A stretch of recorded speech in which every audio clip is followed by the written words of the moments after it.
Hey guys, welcome back to another Street Talk. It is Friday, and today we have a really special guest with us. Her name is Paulini. You may know Paulini from Australian Idol. You may know her from School Spectacular. You may even know her from the most recent thing that she's appeared on, which is I'm a Celebrity, Get Me Out of Here, all of which we will be discussing today. My name's Tommy Schroeder, so let's welcome Paulini. Hi, Paulini. How are you? Hi, I'm very well, thank you. Thank you for having me. Oh, you're more than welcome. Thank you for being here. So, Oh, look, we it's such a might, pleasure.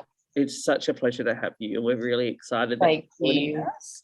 I even threw a Thank you. bright t-shirt because I thought it would be a bright I occasion. love it. You better work. I actually do love it. It's Oh, awesome. really? Thank you. Yeah. It's like it gives me a little bit of ethnic vibes, and then it's like the pink is like strong, you know, like it's awesome. It's got everything in It's it. got I love it. everything happening. So, look, That's right. it's interesting that you just mentioned the word ethnic. So we both come from ethnic backgrounds. Yes. Myself, I was adopted from Sri Lanka. You come from a Fijian background, and I want to start there. Now, you came to Australia with your family at a very young age. Um, Yep. do you feel like, I know when I think about being adopted and being raised in Australia, I think of that as a really a massive opportunity that to achieve things that I might not necessarily Yeah. achieve coming from a poorer country, or a country that doesn't have what this country here has to offer. And I wanted to ask you, 100%. do you feel like growing up in Australia from a young age, it's kind of set the wheels in motion for you to achieve what you have achieved since that? Yeah, 100%. I'm always like I've always embraced my ethnicity. Like I'm very at home. We still speak Fijian. We don't speak English at home. It's only when we leave home that we speak Fijian. So workplaces, schools, whatever. Mm. And I appreciate my background because it's a strong background that keeps me grounded. You know, I love speaking in Fijian. I love the food. I love the culture, all of that type of stuff. But I do thank God that my parents moved over here because when the opportunities that I wouldn't have, the opportunities I get here is definitely something that I would have not had if I had stayed in Fiji. Yeah. So I'm always going to be thankful for that. And there's so many, when you come over to a country like Australia, there's so many opportunities. It opens your eyes to so many different other things. Yes. And then when you do see other ethnic people doing great and really kind of standing up for what they believe in and just doing well in life, that really encourages me to do more. Yeah. So I'm always going to be thankful for that. I thank God that my parents came over here when I was 4 years old, because that's why I have these opportunities, and I've tried to make as much out of them as I can. You know? So it is. It's definitely something that I'm going to be thankful for the rest of my life. Yeah, I feel the same way, and I think it's such an important thing to own your heritage and own where you come from, but also to know that pave a way, and we're inspiring other people who may necessarily feel like, do I find my place in this country? Which I think that's exactly it. That's exactly it. Which leads me to my next point. I think growing up as a person of color in a very it wasn't a very common thing. It wasn't a very common thing, and I feel like I know I'm a celebrity, which we'll talk about later, but the racism that comes with that, and also the teasing that comes from that, because we look a bit different to the general thing. How everyone else? Yeah, everyone does. And what's like you would say to a young person watching this today that may be feeling the same way when it comes to bullying at school because they're a little bit different? What would you say to them to encourage them? What would I say? I think I wish I had spoken up. I wish I had said something when that was happening in school, because but then again, I didn't feel safe. telling anyone. You know, I didn't want to go to the teachers because some of the teachers were kind of also being racist. Yes. You know, that's just me being honest. Like I remember racist comments from the kids and the teachers, and they always sided with the other kids. You know, so it made me feel really uncomfortable. But I feel like if, you know, because it's such a different time now. Yes. I just want to encourage young kids that are going through racism at school or bullying and that, like any type of bullying, you know, to speak up, because you don't want that to affect you in your adult life. So I think, you know, now I'm just learning that you've got to communicate with people. You've got to let it out. You can't keep it in there hidden for so many years, and then suddenly something happens and it just erupts. You know, and especially in your adult life, you don't want to carry it into your adult life. So, you know, if you can talk to teachers or other friends who you feel like you're safe around, then I think that's a very important thing. And what else could I say? I mean, for a child, it's so hard, you know, because you're at school and you don't really know who to trust, or you know, who's going to kind of turn around and say, well, shut up, you know, what you're saying doesn't mean anything and we don't care. You know, so yeah, you've got to really, and I like I said before, I do think it's very different now, and we have, thank God, we have a lot more kids who are, you know, who have been taught well by their parents and who accept every race, you know. So yeah, I think talk to people and tell people what's happening. Don't be scared. You know, don't be scared that someone's going to judge you. It's not, you know, it's not about that. You've got to get it out so you don't then carry it into other areas of your life. Yeah, absolutely. And I think like with all the hardship that you went through in school, the bullying and the racism, there was also positive moments. And one of those positive moments, I think, was the school spectacular, when you got to sing some amazing songs, and one of them was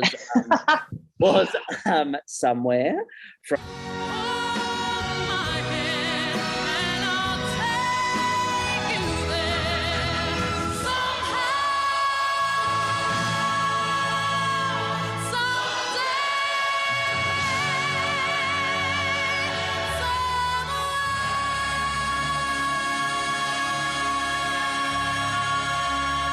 from the musical. Somewhere. Oh my God.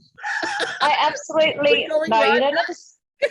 So yeah, we're going right back. So when I was asked, so first of all, when I did School Spectacular, it was such a foreign thing for me, because that was like the first thing I had ever done, you know, in school. Like because I was very shy, and I remember the only teacher I really do remember from high school is my music teacher, Miss King and Miss Hull.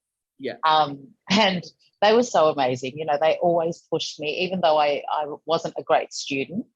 I jig every now and then, you know. I wasn't quite an obedient student. And, you know, I used to, like any other child, you kind of get up to, you know, things while you're at school, but they always really pushed me because they saw something in me, and I'm you know, I'm grateful for that, because at the time I didn't see it. I just kind of thought, oh yeah, you know, sometimes I sing in church, and you know, this is just another kind of place where I could sing. But they really they really believed in me, and they, you know, they always kind of said, take every opportunity, you know, you never know where it's going to lead. And I did, you know, I remember sitting in school, and they were asking students to audition for the School Spectacular. First it was the Bankstown Buzz, and then the School Spectacular. And so and I was like, oh, should I do it? And, you know, my music teacher was like, you should do it. Like, You know, come on, like, Mm. yeah, you've got the goods. Get out there and just try. The worst thing that could happen is for them to say, "Oh no, you know, you're not what we're looking for." Yeah. And yeah, I did it, and you know, made it into the School Spectacular. And I never thought in my wildest dreams that I would be a part of the School Spectacular and get solo parts. Yes. You know, that was a blessing. So from then on, I kind of started taking it really seriously. I was like, oh, maybe I could make a career out of this. I don't have some money, you know. So yeah, the School Spectacular was pretty much where I started from, and you know, I worked with so many amazing people there, Mary Lopez, you know, Terry, Helen, all of those guys who just were such great mentors. And I think that's amazing. And I think it just shows like you got to grasp every opportunity. And sometimes you do get no's, but the no's are what make you stronger. And it's what tells you into where one door shuts, there's always a bigger door that's going to open. And I think 100%. Yeah. And you know, and I want to really encourage like young kids who are listening to this, if anyone's listening to this, take every opportunity. You just don't know where that is going to lead. Yes. You know, you've got to, and you know, there's a lot of things that you'll come up against. Like there's times where I thought I wasn't good enough. There were times where I thought I don't belong here. I look different. You know, I don't look like all of the other kids. I couldn't, you know, my parents couldn't afford the costumes that the other kids had. Yeah. So that's another thing that kind of used to play, you know, in my mind all the time. But you've just got to find the strength from somewhere, whatever it is that you believe in, and grab that and go with it, because you just don't know where different doors are going to lead to. That's it. And that's the thing I love. Yeah. That you've had so many opportunities. You did Star Search, you were in the band Mix, like you've done lots of things, which then oh my gosh. Like you've done your homework. I love it. That is so good. And even I've forgotten about some of those. Which then leads us to the year 2003. We had reality TV shows before, and then this big, brand new, sparkling diamond in the rough, Idol, and the sparkling diamond. And we had Australian Idol. It was the first season, which was pretty exciting. So on your season, we had some amazing talent. We had 100%. Sebastian, Rob Mills. Yeah. No, we didn't. Cosma. Yeah, we did have Rob Mills. Yeah. And then we had you, and I think. When all else is all rise up and fly like eagles. Rise up through the sky. We got to rise up on the higher mountain. Rise up, rise up. Then we look at each other. Down the barrel of a gun. Your voice trying to understand. Making noise and making friends.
sister girlfriend, I think you just sang that song.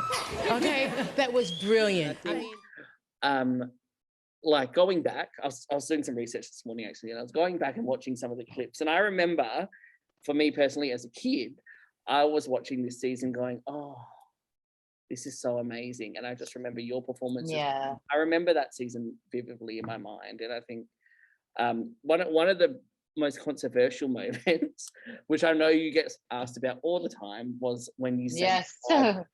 After all of the darkness and sadness, soon comes happiness. If I surround myself with positive things, I'll be prosperity, I'm a survivor. Oh, I don't stop. I'm gonna work harder, I'm gonna survive, and I'm gonna make it. I will survive and keep on surviving. And the comments that Dicko made to you about your weight and Yeah. I think that kind of ties in with what we were talking about earlier with the racism sort of things, but also with self-confidence. And I think at your age when that happened to you, how did that make you feel? And what have you used from that experience to propel you into being a bigger, stronger, better person nowadays? Yeah, look, it wasn't easy. I remember, I still remember that day so clearly in my head. Like I remember hearing that and kind of thinking in my head, what does my costume have to do with any, like, my performance? Yes. Like, you know, and I, until that point, I didn't think that the way you looked or the way you presented yourself, I didn't think it was important. I thought that, you know, this was another glorified kind of talent quest, and it was on TV, and I was like, okay, well, this is like, you know, this is I'm performing, I'm singing, and that's what I love to do. And I thought it was all kind of just judged by that, you know, like your voice and the way you performed. So it was a shock. Like I was a little shocked, you know, and I think I was 20 when that happened. And I remember standing there and just being so embarrassed, and I felt like I was attacked, you know, and just embarrassed, really. Like I couldn't believe that they were basically calling me fat.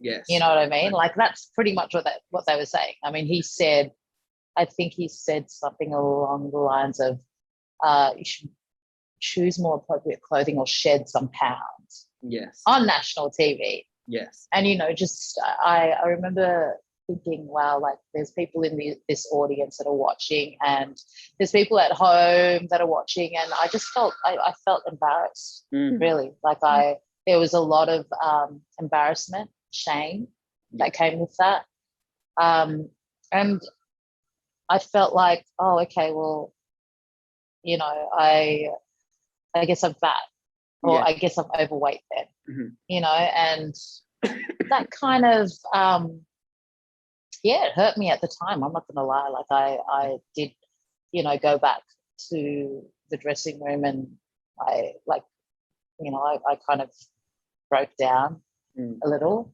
But thank God for my parents. You know, my family were right there with me, and my dad's always been very encouraging about things like that, because I remember one of the things that my dad would always say: if people judge you, if they say things about you, you know, don't let it worry you. You just keep moving forward. You're there for a reason. You're there to get to a destination, a goal.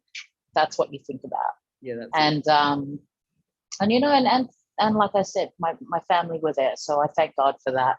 You know, and I had friends who I had many messages from friends, you know, saying, "Don't worry about it. You looked great. It was awesome. The gold dress is awesome." Yeah, that's it. You know, cool. I think you had so many special moments, and I think, unfortunately, that's the one that everyone remembers. That's right. Yeah, and you know what? It kind of worked in my favor too. Like, it was a blessing in disguise, because then the next week I wasn't in the bottom two, I think. And I just really could, and not even that. Like, for me, it was more like, it was great to see the support from the public, people that I didn't know, people who didn't know me, but they knew that what had happened was not right. We shouldn't be doing that on national TV. You know, young kids these days already have so many things that they think about that they're not comfortable with it. They're trying to fit in, trying to find their way in life. Mm-hmm. And yet you've got people, you know, doing that freely on national TV. That I loved the fact that people stood up and said, no, that's not on. Yeah, absolutely. And yeah, I loved seeing that. You really kind of get a sense of what the public, how people are. I think, you know, if no one said anything and people were like, oh yeah, you looked gross in that, and yeah, you're fat, I would have been hurt. But you know, it was great to see that the public reacted that way. And I think that's how we should all be at the end of the day. We should always be encouraging, always lead with love, you know, never bring people down. That's it. And then from Idol, so post Idol, so we did the Idol journey, and then 17 years ago last week that we were celebrating the debut album, which was an ARIA. Oh my gosh! An ARIA award-winning starting album, and as well as that, we also One Determined Heart. Yeah, One Determined Heart. We also had Angel Eyes. Yes. Which, I love that song. I love that song too. I think that I do like to sing along to. What did I do? Oh, what did I say? To turn your angel eyes my way.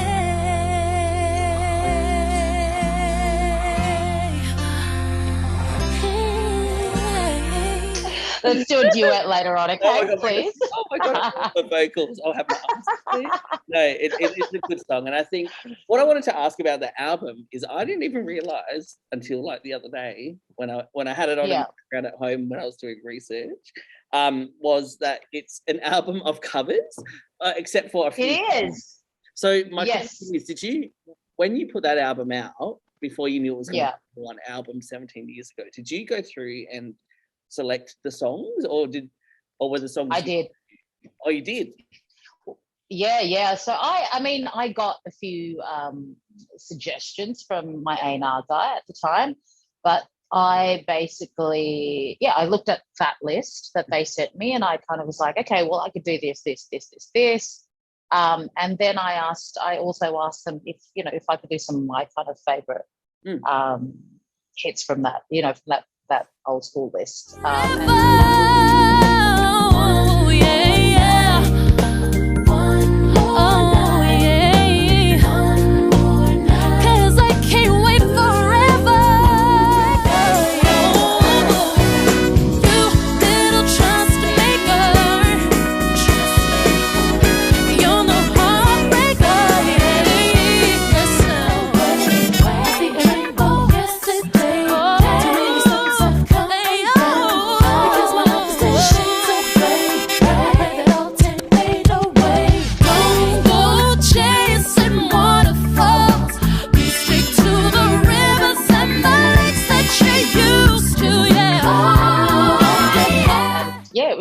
It was great. I think it was an album that they wanted to kind of get out there quickly because we had just got off the show. And I think that was when, I think straight after that, people kind of started doing more kind of covers,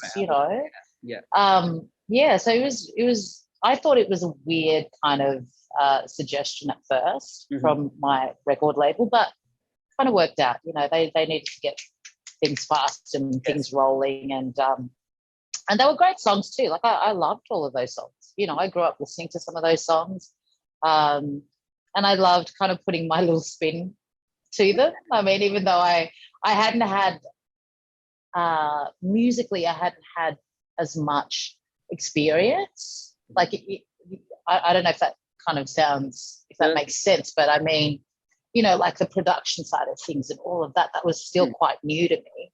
Yeah. So yeah, it was great to kind of do that, and you know, while learning, because that's pretty much what I was doing. You know, I was still kind of taking it all in and going, oh my gosh, is this actually really happening? Like when they told me that Sony wanted to sign me, oh my God, babe, I was like, thank you, Jesus.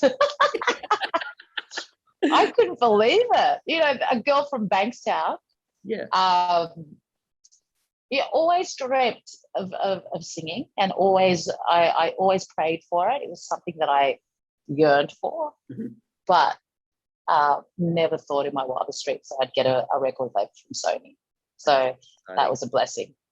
And I think that's like you said, like as a child, it's like you dream of.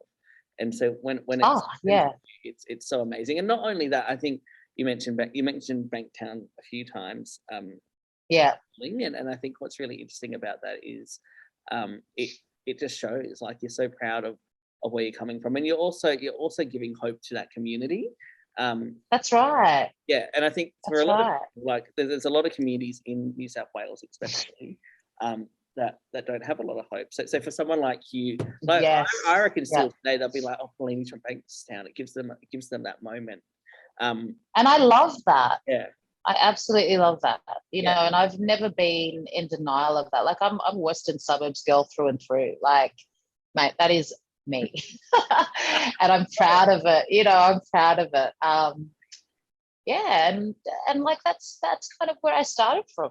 There's no denying that, and I'm never going to be ashamed of that. I love, you know, I didn't grow up with much, but it was fun. You know, I had a great childhood, and here I am. Like never in my wildest dreams that I'd think that I'd be here, but I am, and I think it's possible for anyone. That's it. You know, whether you're from the Western Suburbs or not, it's possible. That's it, and I think that's so true, and that's a really important.